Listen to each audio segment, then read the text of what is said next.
We're in the Edmonton joist plant, as I like to call it, the lair of the beast. We've nicknamed the saw the beast as it is a massive machine with a very hungry appetite. It can rip through upwards of 20 houses a day of joists being cut. Joists come out cut exact to length, labeled, and ready to be installed. One of the biggest issues that we found with installation of joists is things being installed in the wrong location or being miscut, and then your framers are sitting waiting for a new product to arrive. So as a builder, you're going to want one of these packages.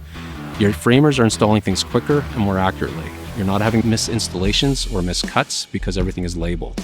You're also not having to deal with all the waste coming off of those cuts with your garbage bins.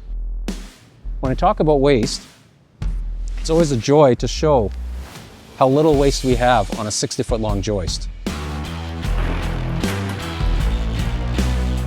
So here's an example of a finished package.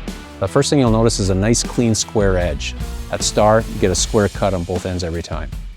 Another option we have is to pre-design your mechanical chases on your joist layouts. The software will check to ensure the design integrity is there, and then our joist saw will pre-cut round holes, square holes, rectangular holes, whatever shape or size you need to get your ductwork installed. This saw is a game changer. We have 3 of them in Canada, the only 3 in Canada, and one of them is here in Edmonton.